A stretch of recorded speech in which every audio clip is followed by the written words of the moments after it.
Welcome. So I am Eric Miller. I'm a professor in the Department of Civil and Mineral Engineering at the University of Toronto, and I'm Director of Mobility Network. Before introducing this session, I wish to acknowledge this land on which the University of Toronto operates. For thousands of years, it has been the traditional land of the Huron-Wendat, the Seneca, and the Mississaugas of the Credit.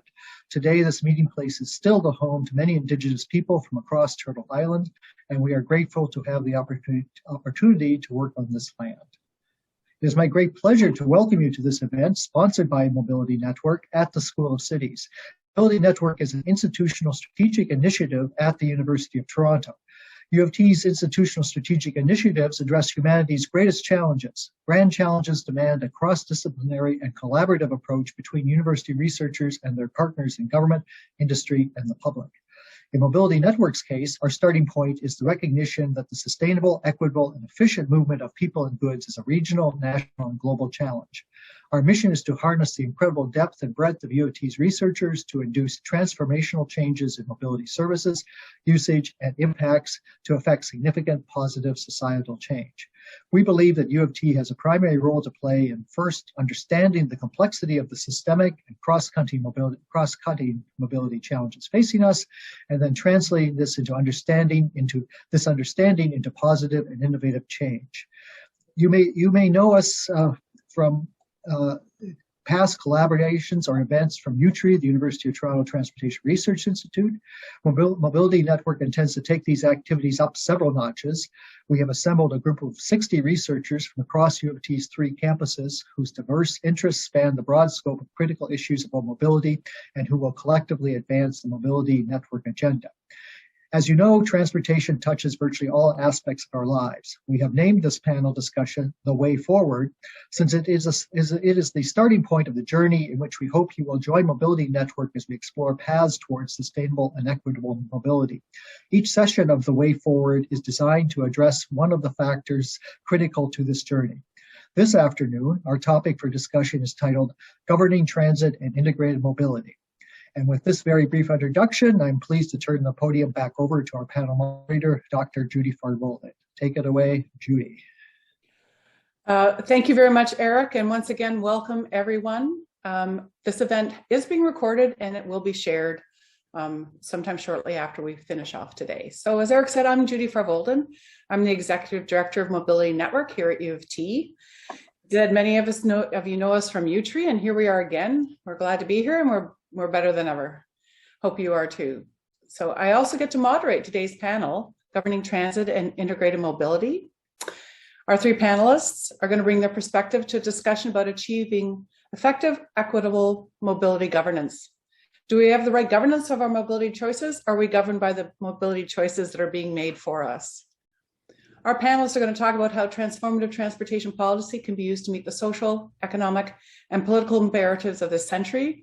We'll hear about how smart mobility, like shared mobility services, ride-hailing services, eventually self-driving vehicles, is pushing us to have a policy response, and how the opportunities in old mobility, like walking and cycling, can move people around in our suburbs if that gets the right policy response. We'll learn about what is being done elsewhere, what's being done close to home, and have an opportunity to talk about the way forward. The way this is going to go is that each of the panelists will take a few minutes to share remarks. Then we'll have a bit of a panel discussion, and then we'll open it up to questions. So please post your questions in the chat, and I'll try to remind you to post questions in the chat as we go along. So I'm going to stop sharing and introduce our first panelist, Elena. Elena, if you want to step out and start sharing your screen. Sure. Excellent. Elena Goracinova is a postdoctoral fellow in the Innovation Policy Lab at the Munk School of Global Affairs. Her current research interests focus on the politics of innovation and urban transportation systems. She's going to share insights from her recent report, Integrated Mobility and the Governance of Urban Transit, which was sponsored by a joint SSHRC Infrastructure Canada Knowledge Synthesis Grant on mobility and public transit. Thank you, Elena. Can you see my slides, Judy? Yes, you're good. Excellent. Now, can I move it? Does it move on the screen? Yep. And you advanced. Yep. All right, amazing. Okay, thank you so much, everyone, for being here today. I'm very happy to share some of the findings that we arrived at as part of a SSHRC-funded knowledge synthesis grant with my collaborators, Professors David Wolf and Lisa Ha, who I want to thank deeply for their contributions. And today, what I want to do is share really just high-level overview of our goals, our research question, and then just a snippet of our findings. And then I'm very happy to continue talking about any of the details regarding the research. Okay, so the research, as you can see, is titled Integrated Mobility and the Governance of Urban Transit, where we really try to put Canada's governance of smart mobility in a global context by comparing it to the US, Finland, Germany, and the UK. So the premise of the research is that public transportation and transit in general have historically been controlled by public authorities, but we've noticed that this is changing today as this new category of mobility ecosystem actor has emerged, or the on-demand mobility service provider. So these are usually private sector actors that provide on-demand mobility, like Uber, help people pay or route their trips like Waze or the transit app, and invest in new vehicle technologies like connected and autonomous vehicles. So their entry has caused other actors, such as the government and vehicle providers, to kind of rethink their role in the mobility ecosystem. Vehicles providers such as automakers are rebranding today as mobility service providers and investing in new vehicle technologies. And governments are rethinking their role as well, as mobility providers eat in or challenge the public transit market share, making it more challenging for public authorities to plan for and provide transit services. So in this context, the questions that we want to ask are ones of governance. So who will control the digital infrastructure, the mobility as a service platforms built on top of it, as well as the vehicles that these infrastructures, these digital infrastructures will help orchestrate. So in our research, we're really investigating how governments can reposition themselves to employ these technologies in a way that boosts public transit mode share rather than undermines it. And from our review, what we found is that the literature oftentimes endorses a leadership approach on the part of governments, meaning that the assumption so far has been that the ability of governments to lead in this space, which means setting the objective the technologies will meet and monitoring the mode share that will result from their integration. And the assumption that the government ability to lead in this space is shaped by pre-existing governance capacity. So more centralized governance systems like Finland and Germany, where there is more coordination and integration among transportation stakeholders, it's assumed maybe better able to define the goals and facilitate partnerships compared to more decentralized settings like the Canadian case, where technology would be employed in a more haphazard way with more limited, perhaps, attention to actually meeting existing transportation goals. So recommendations for Canada often involve steps like centralizing authority in regional or super-regional authorities as a way to govern smart mobility more successfully. So really what we want, and this is the basis on which we chose our case studies, is to test this assumption of how a pre-existing governance capacity and governance models affect the governance of smart mobility today. So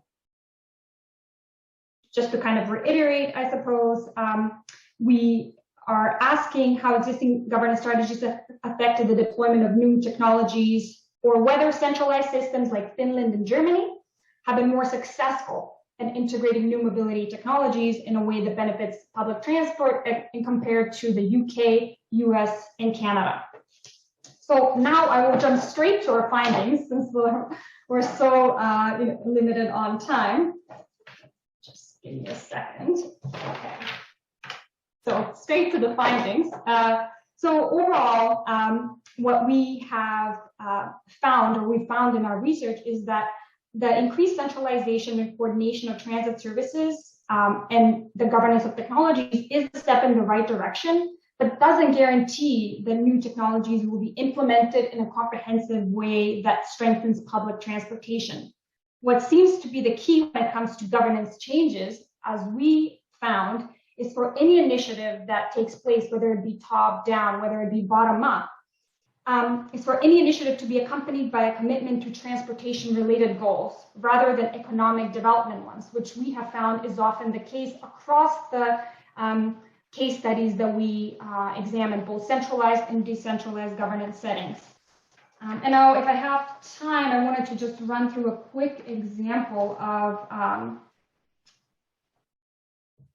one of the spaces that we examined in depth, which was digital infrastructure and mobility. So we found that, yes, it was the case that in centralized settings like Finland and Germany, data sharing is more synchronized and used to enable region-wide transportation coordination. For instance, the Finnish Act on Transportation Services requires incumbents and new entrants to the transportation space to provide their operational data and allow even for ticket reselling by a wide range of parties to enable innovation. In contrast, we see a focus on open data in cases like Canada, but fewer initiatives or efforts to share this data across the fragmented landscape of transportation providers, both public and private. However, what we also found is that in centralized cases, it's oftentimes the public sector that was expected to do more of the sharing, whereas the private sector didn't always reciprocate this relationship. So it wasn't clear how this coordination or if this coordination resulted in boosting public sector mode share, or if it was undermining public sector transit provision. So again, just to kind of reiterate some of our findings, we really wanted to emphasize this point about putting economic development in the backseat, or at least on par with transportation-related goals as a key governance imperative going forward. Stop there and thank SSHRC for funding for this research, as well as thank the Mobility Network for their invitation to talk about it. And thank you for your attention. And thank you, Elena. Hopefully I was on time. You did it. All right. Excellent. Stop sharing. Amazing. Great. Next up is Theresa. So Theresa, go ahead. You're here. And if you want to start sharing, I'll introduce you. Theresa Enright is an associate professor in the Department of Political Science. Her research examines urban and regional politics with a focus on infrastructure and mobility. Theresa's most recent work considers cultural dimensions of transportation through analysis of the art, architecture, and design of urban rail networks. She's written about conflicts over urban transit in Toronto, London, and Paris. And today she's going to talk about Paris. Okay, thank you. And thank you, Judy and Pat, for organizing today's panel. And of course, for all your work putting together the broader mobility network, along with Eric and everyone else who's been involved. I'm glad to be here today and I welcome the invitation. So what I thought I'd do is just actually give a big picture overview today of how I understand the theme of transport governance and politics. And then I'll talk a little bit about some of the specific projects that touch on this. And I can answer more questions in the discussion, of course.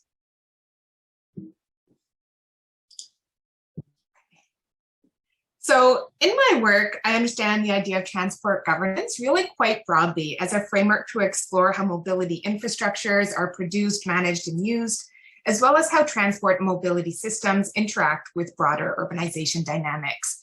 And I don't always use the language of governance, but when I do, I find it useful for thinking beyond the formal structures of government and transformations in public sector authority to the multiplicity of power relations that interact with and that shape urban mobility at multiple scales.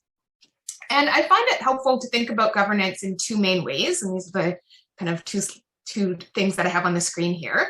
So the first is through the idea of the governance of transport infrastructures, and this is maybe a more conventional way that we think about governance. And here we're referring to the accumulated decisions and actions that produce and regulate infrastructure.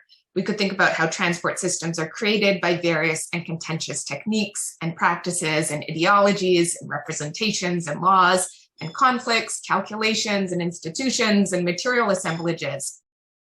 So if we're looking at the governance of transportation, we're attending to how infrastructure is pursued by different actors or stakeholders for different purposes, as well as to how infrastructure embodies social hierarchies It symbolizes political aspirations, values, and civic norms, and it cements forms of social and economic struggle. And I think it's really essential to keep in mind that all transport systems do cement urban values. They represent the outcome, the materialization of conflicts, right, over what should be built, where, when, why, and how by many different political actors over time. And this includes, of course, how different levels of government interact to make decisions and how they interact with the private sector, which Elena has just talked about, in ways to plan and finance and manage different kinds of mobility. And the second way I think about transport governance is in the terms of governance by transport infrastructure, which signals really how infrastructures themselves actively condition and organize urban space and society.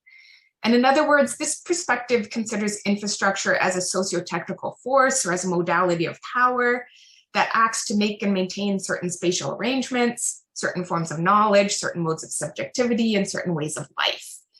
And here I really engage more anthropological and even technopolitical or socio and technical systems analyses, which see infrastructure as apparatuses which form polities, which differentiate and distribute goods, which demarcate the public from the private, which delimit citizenry, which determine the values and habits orienting society, which frame collective action and create the conditions of possibility, quite literally, for social transformation. And public transit, which is my focus, we can think of as an apparatus that orders space in very big ways, as well as in very small ways. It determines who counts in society, who's included, who's excluded, who has access to what parts of the city, for what reasons, who moves, when, where, and how. It regulates our time. As commuters, we know this on a very intimate basis. And it shapes how we see the world, right? How we see the world, how we see each other, and how we see ourselves as being part of a larger system. So I try to hold these two perspectives together, not in a linear or determined kind of way, but in thinking through these two angles, it allows us to think about governance as a constantly evolving political and ethical configuration in which transit systems unfold and in which they shape in turn. So I'll just go through a few examples of ways that I've looked at transport governance in my work. There we go. So probably the most obvious ways that I've considered this is through my work on the remaking of metropolitan Paris, and in particular on the construction of the Grand Paris Express. So if you're not familiar, the Grand Paris Express is a large-scale rapid automatic rail network that's currently being built in the suburbs of Paris. It's the largest construction project that's underway in Europe. And when it opens, it promises 200 kilometers and 68 stations of new metro rail. And it's really set to transform the built environment of Paris, as well as to reconfigure the relationships between the suburbs and the center of Paris. And so in my 2016 book, which is the making of Grand Paris, I focus on the initial stages of this project's formulation. And I look at how the system is being made, as well as what it means for these kind of metropolitan futures. Another project that I have ongoing is building on some of the work that I did on Paris over the contentious politics that are often embedded in transit planning. And this research looks more particularly at transit as a site and a stake of political struggle. And I'm interested in how transit is becoming an important platform for urban activism in a variety of contexts, and how claims around transit and mobility are being used in broader projects for economic, racial, and climate justice. And so in this work, I've mainly looked at how transit activists are thinking about transit space as a lever for broader social transformation in Toronto, in New York City, and in the Bay Area.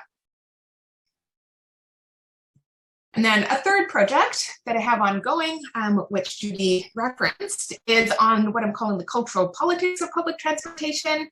And this looks at the symbolic and communicative aspects of transit infrastructure, as well as the visual cultures of transportation.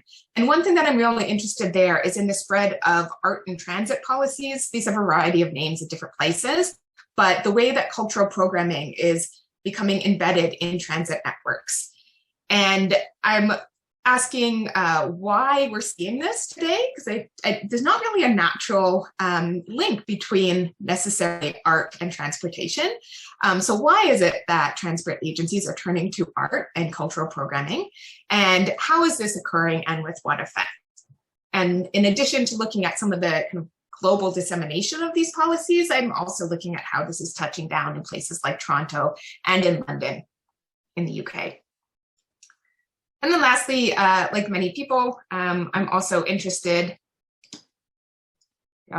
in the impacts of COVID-19 pandemic on the way that we're planning and using mobility infrastructure. So some of my more recent work in collaboration with some colleagues at the University of Manchester, especially is looking at the way that infrastructure is both a cause of the pandemic, a vulnerability within the COVID-19 pandemic, and a solution. So the way that different kinds of infrastructure, so beyond mobility, but I'm interested in particular those mobility questions, the way that mobility infrastructures are being figured in various discourses of rebuilding and recovery.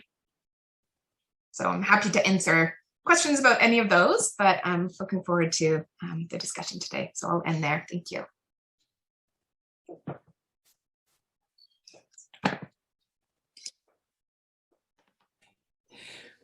One of the great things about having mobility network is it brought people like Theresa to us. Excellent, excellent. And so thank you. Andre, you're up next. You want to go ahead and share your slides, and I'll introduce Andre Sorensen, who's a professor in the Department of Human Geography at the University of Toronto, Scarborough. His research focuses on the relationship between form and function in cities, in particular urban networks, and the flows of people, goods, and the information that they enable. Last summer, Andre supervised a group of students in a research project on the opportunities that would be enabled by a comprehensive walking and cycling network in Scarborough. The report got a lot of traction, and he's going to talk about the report and the traction today. Go ahead, Andre. Okay, thank you, Judy, for organizing this, and it's been really interesting so far. So hopefully, this report is available on the UTTRI website, and if you just search for the Scarborough Opportunity Report, I think it comes up to the top of the list if you want to look at it in more detail. So yeah, I did this project last summer, and we published it last September with a group of my undergraduate students who are in my Complete Streets class. It's a fourth-year seminar in city studies. The project was funded by the Scarborough Suburban Mobilities Research Cluster, which is part of this larger mobilities cluster. And the overarching concern, oops, how come we're not advancing? There we go. Is this the problem of automobile dependent suburbs? You know, over the last 50 years, 70 years, actually more like, we built, it's particularly in North America, but around the world, a lot of very highly automobile dependent places where if you don't have a car, you have serious mobility challenges. And of course, that came with a lot of other issues, particularly now, the high energy intensity of those places. They consume a lot of land, but there's also a lot of automobile collisions. They perform very poorly in terms of other environmental issues like stormwater, and they create serious mobility challenges and accessibility challenges if you don't have a car. So the question is, how can we change these places? How do we transition them to more sustainable places that use a lot less energy? And just shifting to electric cars is really not the solution, because building all of those hundreds of millions of cars is also going to be incredibly energy intensive. We actually need to shift away from using automobiles for every trip. And of course, electric cars don't solve congestion issues either, or the problem of accidents and collisions with people. So our assumption starting out this report was that improved active transportation is actually just as important, and particularly in suburbs, as better public transportation. So the report really focuses on Scarborough, and was partly to highlight what we saw as a really serious issue for Scarborough, is that Toronto is finally starting to build quite a lot of cycle infrastructure, but very little of it is in the suburbs. It's almost entirely downtown. And for Scarborough, a particular problem is that there's been opposition to new cycle and active transportation infrastructure, with several significant projects removed after they were built because there was opposition from drivers who complained that, it was slowing their commute. And that's really a particularly serious problem, because the Scarborough population on average is poorer than the whole of Toronto. Many of people don't have access to cars. A lot of people don't have driver's licenses. Public transit is less reliable and convenient in Scarborough than elsewhere in Toronto. And a lot of trips in Scarborough actually can be done by walking and cycling. They're short trips, less than 5 kilometers. But people don't use walking and cycling for those trips because it's so dangerous. The infrastructure, the way we built infrastructure in automobile-dependent urban areas, it suppresses cycling and walking as an activity, partly because it's so dangerous.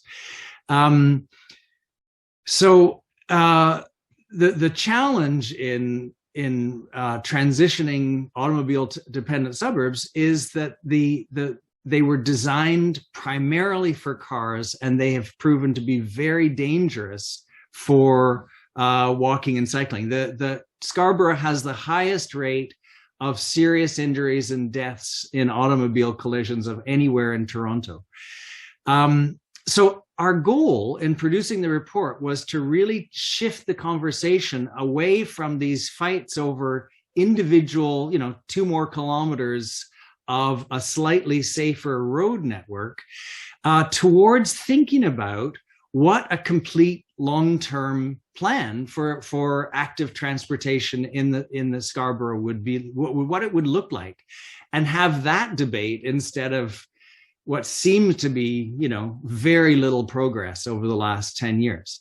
So the idea of the long-term plan is also that this would link to the start of our serious amounts of intensification happening in Scarborough, and so that all of that development will actually improve the active transportation networks instead of getting in the way of it later when we start to build that. So the idea was to try and make sure that we have a long-term plan. So that's what we did. And the idea about the Scarborough opportunity is that for a number of reasons, Scarborough actually presents a huge opportunity to transition from automobile-dependent urban form to a more walkable and cyclable form. So I'm just going to go through the main reasoning behind that. So first is this idea of mixed land uses. Scarborough is not the stereotypical automobile-dependent suburb, even though most travel is by car. It actually has mixed land uses. So in this map, the blue is employment lands, red is commercial, higher density housing is in the orange. So you've got this a whole series of smaller employment areas, whereas outside the current city of Toronto, there are giant employment zones that are several hundred acres or 1,000 acres each, right? So these are smaller and they're mixed in with the fabric. There's also several large nodes like the Scarborough Town Centre or Malvern or Kingston Road and Lawrence, Morningside. There's a bunch of, the University of Toronto Scarborough campus is here. But there's also these corridors like Lawrence or Eglinton or Kingston Road, Shepherd, that actually have mixed uses and a lot of high density housing all along the corridor. And nodes and corridors actually lend themselves to use as walking and cycling and transit corridors. So that's one thing. The other thing is that density is clustered along the main arterial road network. So this map shows high density areas as yellow to red, and then lower density as this sort of purple. And the green is our proposed network of on-street active transportation infrastructure. So this clustering along corridors is potentially really important for facilitating more walking and cycling activity, and as the last mile between homes and transportation infrastructure. Then also in Scarborough, which is kind of unusual for many suburbs, is there's lots of destinations all along the corridors, but also clustered in specific nodes. So this shows the red orange shows clusters of restaurants, for example. So they're actually, Scarborough is famous around North America for its fantastic restaurants. So these are destinations, right? I mean, if you want to create a walking and cycling oriented place, you also need to have destinations. And the restaurants, of course, are not just places to go and have a meal. They're also places where people work. There's a lot of employment in these clusters and along these corridors. There's also a lot of pedestrian activity that already exists. And you can see sort of nodes. So this is the UTSC campus. This, of course, is the Metro Toronto Zoo. Not so useful in fostering a cycling and walking culture because it's in the middle of a valley. But there's a number of clusters of high amounts of pedestrian traffic. Another important advantage in Scarborough compared to the downtown is that there's these enormously wide rights of way.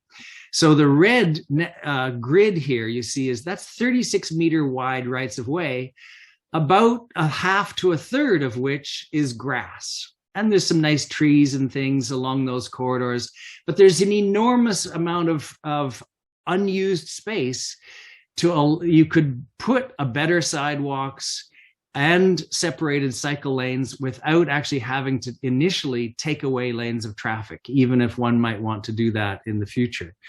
So you could build, it's possible in Scarborough to build an incredibly good grid of a cycle and active transportation infrastructure without necessarily getting into these battles over taking away lanes of traffic.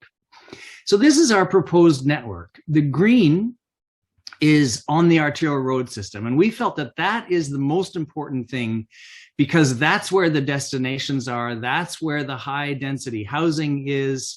And those are the places where you could actually have a lot of utilitarian cycling to and from work, to shopping, to recreation, to sports facilities, to schools, all of that kind of stuff. The red is the other idea is that there's because of the park system and the ravine system in Scarborough, there's this opportunity to have a really excellent off-road network. And we kind of see these as two different but complementary things. The off-road network would probably be mostly for recreation because there's much less destinations along those. They're mostly ravines that are, often separated by quite a few meters of elevation from the nearby sort of plateau where all the activities are. But they would be useful to both have together. So the idea is that there's that this 2-kilometer grid roughly of the green arterial roads, the City of Toronto's policy is that every residence should be within 1 kilometer of an active transportation facility, like a cycle lane or a walking path that's safe.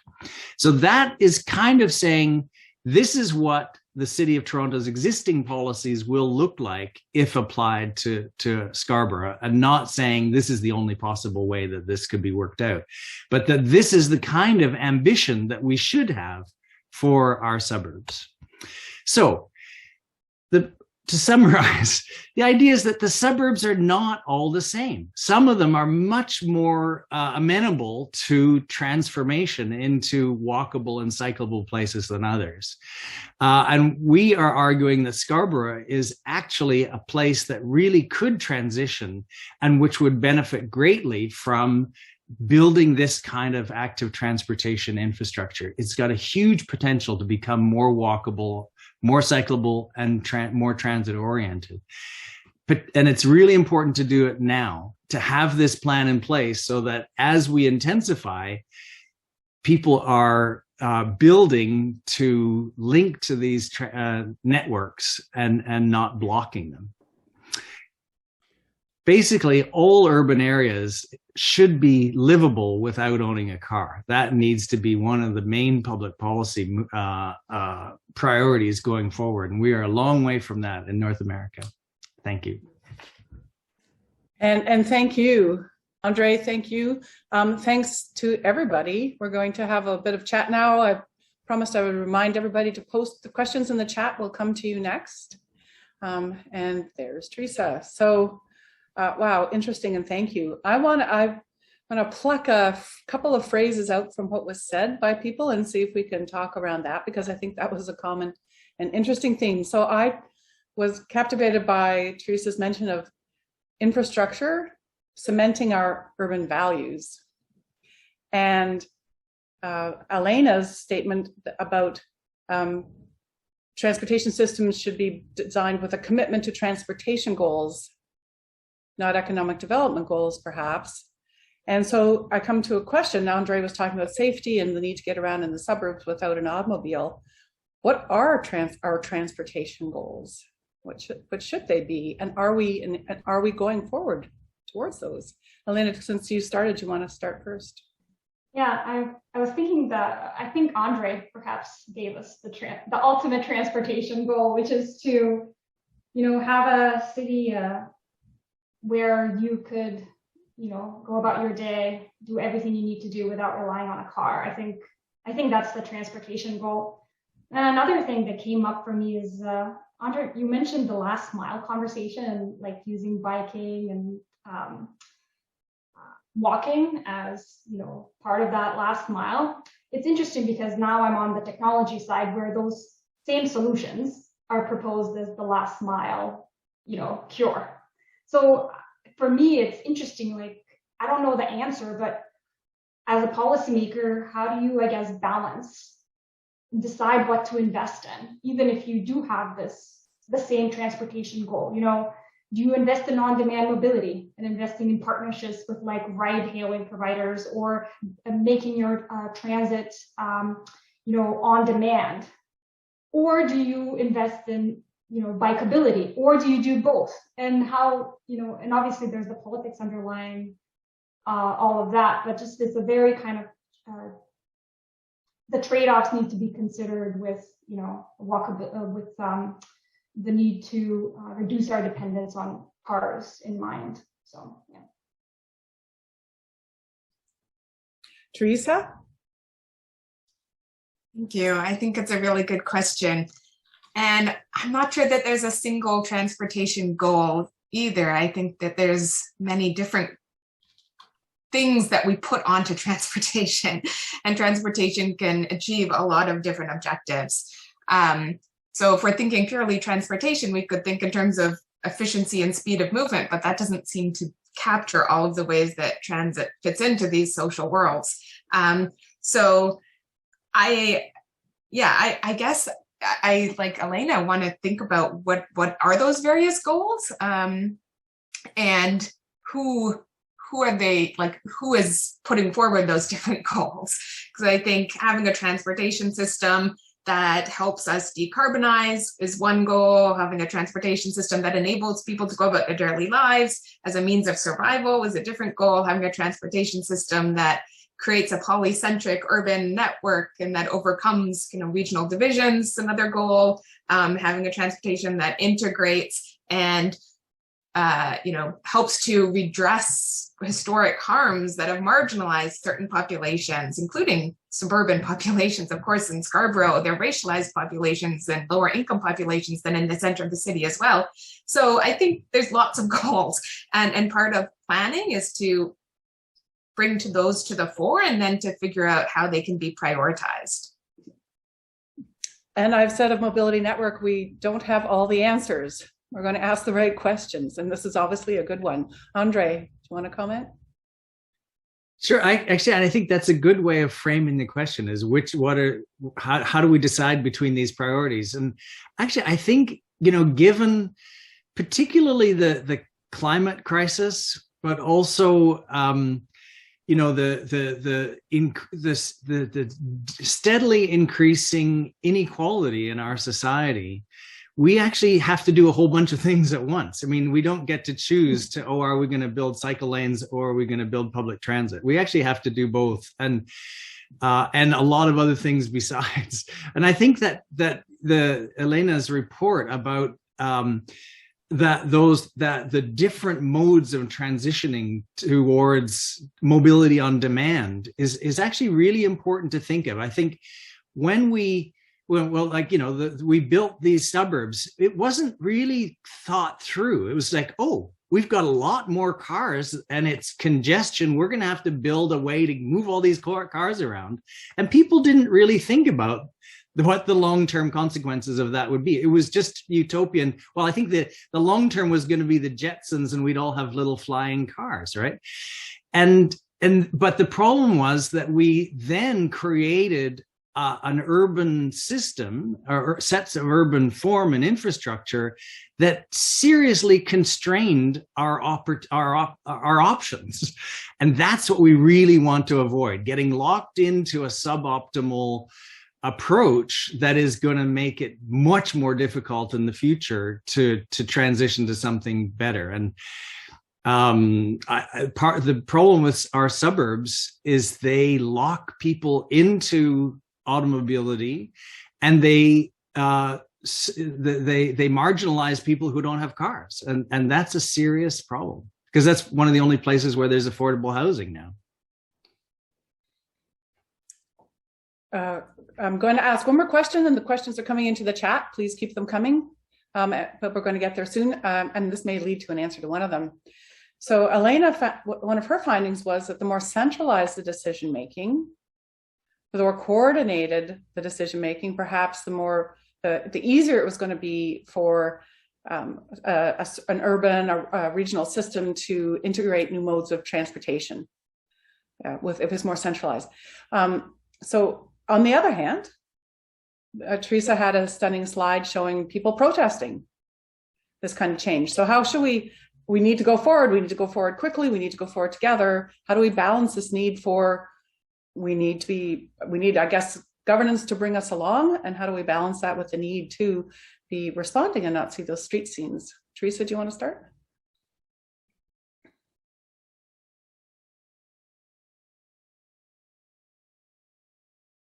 Oh, is she frozen? That happens. Somebody else, and we'll bring her back in. Yeah, sure. I just wanted to clarify. So actually the findings suggest that centralization isn't necessarily the... They had...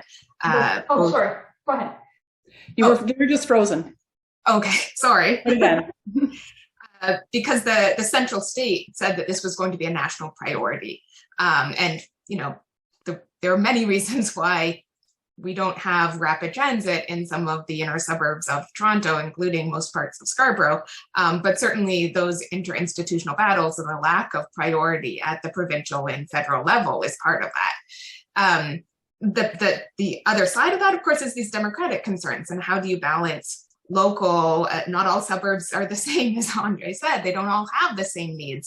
And so a centralized plan that's divorced from the realities on the ground of how different people are living and what their mobility needs, let alone their kind of social needs might be, it needs to have both of those perspectives, I think. So there are many things that come with benefits to having centralized authority and coordination and resources.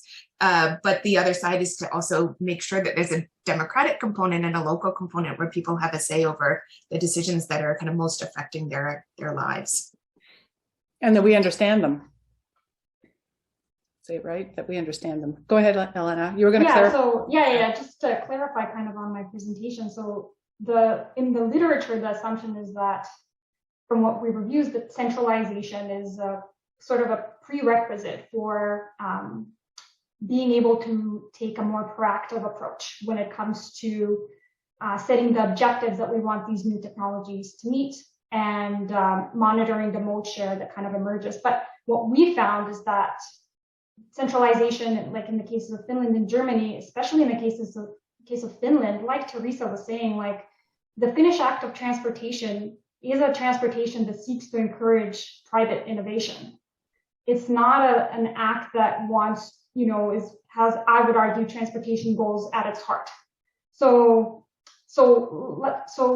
And I would argue that there are more successful initiatives in cases like the US, UK, and Canada, where public transit goals are taken into account in a more, substantive way. So yeah, like Theresa, I would agree that, there needs to be this, there isn't the top down or the bottom up.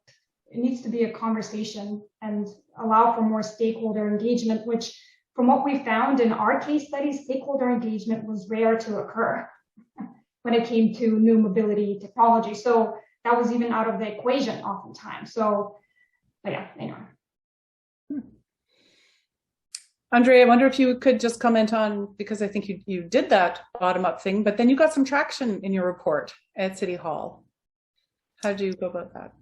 Yeah, we actually were invited by the Scarborough Community Council to present to them, and they gave us 20 minutes to present, and were quite receptive. And then I also presented it to the Infrastructure and Environment Committee, and it's been referred to staff, which I think means that it's going to be studied very carefully, or it could mean that it's just a dead letter and will never be heard of again. It's hard to say. And actually, I think what is encouraging is that there actually are a lot of people in Scarborough are now really actively mobilizing to lobby in favor of this. I think there are people in Scarborough who are sort of really stuck in the idea that cars is the only way to get around, and cyclists are just in the way and really don't belong in a city, except on the off-road places. But I don't think that is representative of everybody in Scarborough. I think that there actually are a lot of people who would value a better cycling infrastructure. So we'll see. I mean, it really is, the city is getting better about how it designs and builds cycle infrastructure, and there is capacity, and which I don't think we had 20 years ago. I mean, we are doing quite a bit.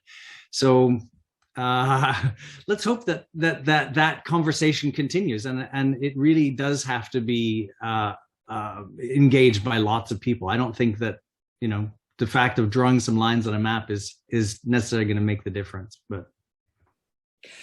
So we have a question I'm going to ask, is Andre's experience perhaps an example of, it's been pointed out before, there's a great idea in the official plan. It's easy to get a consensus that we need more, cycling infrastructure.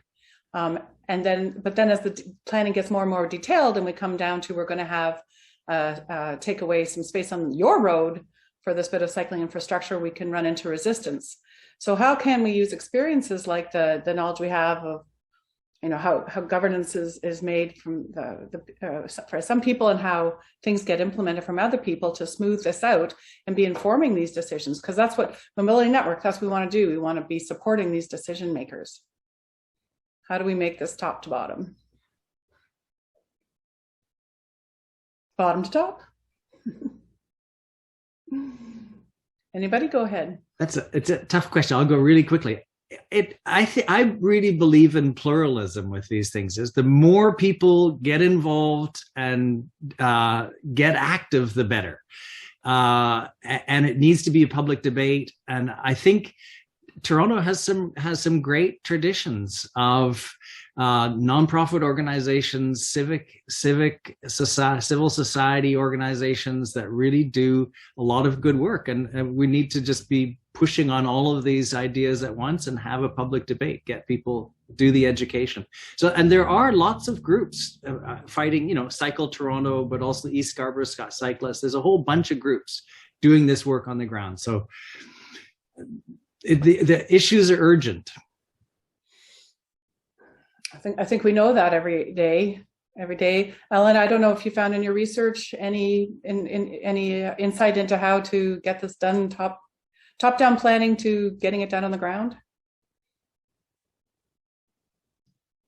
Like I said, it's just been, in my mind, from what I understood in our research, even if the bottom up has often just meant that the city, for example, takes charge, and it's not, and it's the city that takes a stand against like certain private mobility providers and these new technologies to kind of rein it back in and say, okay, well,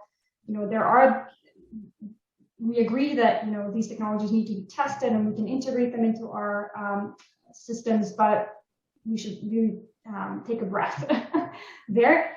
So, but the involvement of civil society organizations, even if there have been, it's often been like, if you look at the membership, it's often been like private sector actors as part of the organization. So it just seems to me that a lot of these vehicles are often being like co-opted as well by various sets of interests, which then like leads into, I was reading Theresa's work, about this idea of like, infrastructure as governance, right? And like networks are not always collaborative or are not always democratic, even though we like assume that they are. So I think that's been another finding, collaboration is only works if you collaborate with in a democratic way with a broad range of actors. But I can't say that I've seen that happen in an honest, like the sidewalk labs, I think was a very good example of that happening.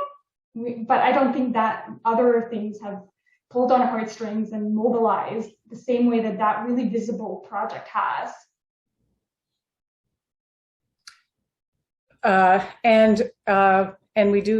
We recognize we do need to somehow mobilize people, right?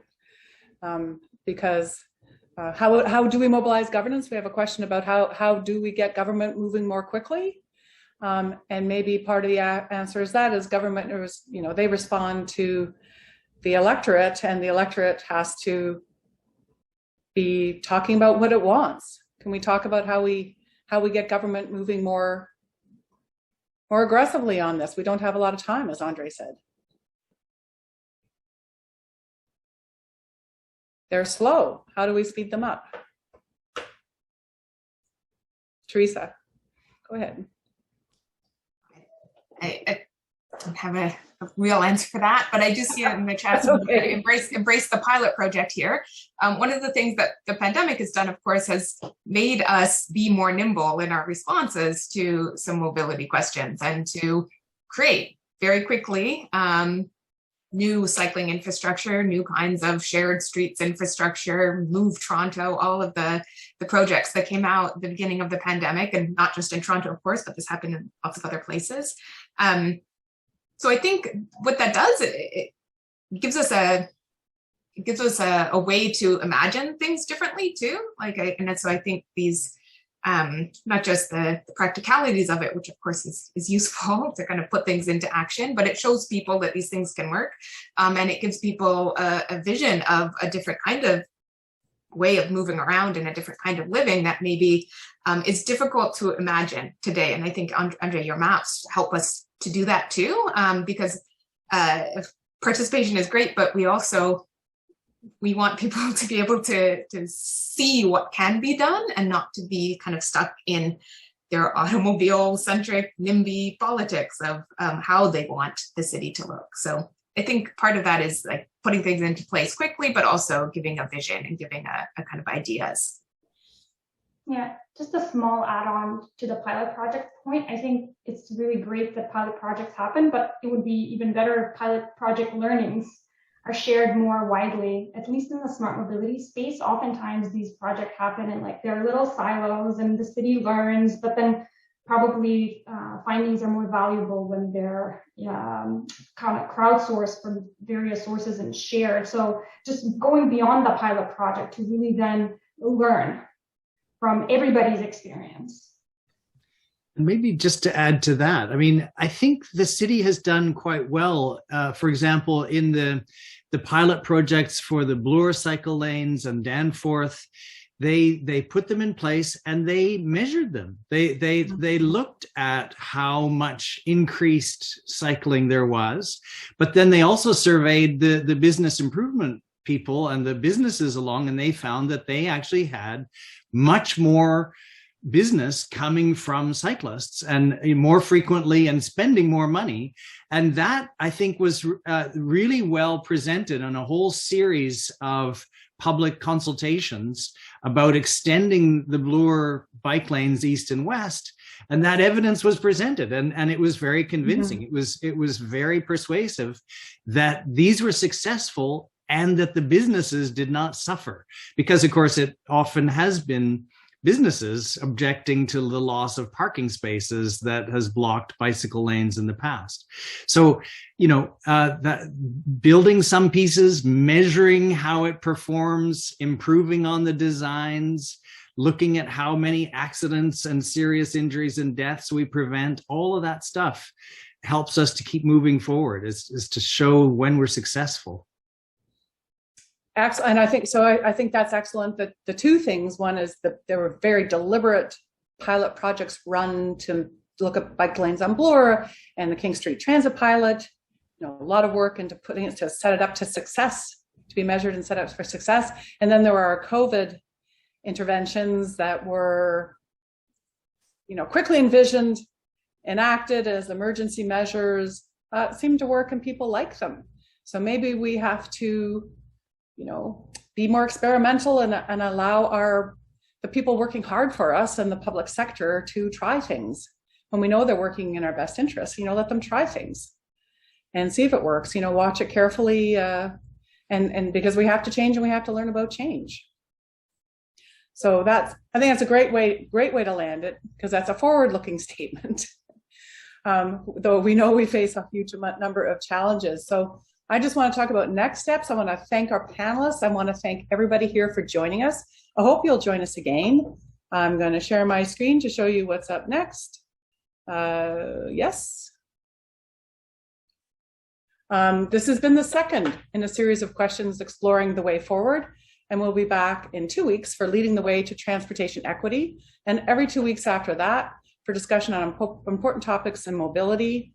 By the time we finish, it'll be almost summer. We'll be outside because we want to be, not because we need to be. Registration is open for all 5 remaining sessions, and you'll find these advertised on the UTRI website, utri.utoronto.ca. You'll get your reminders if you subscribe to our weekly newsletter, which you can also do on the website. And you can also find out more by contacting us. Once again, thank you ever so much for joining us. Thank you to our panelists. It was a great discussion. I don't think we resolved anything, but we know that we're on to, but we know we're addressing the right questions, and that's where we want to be going with Mobility Network. Thank you very much.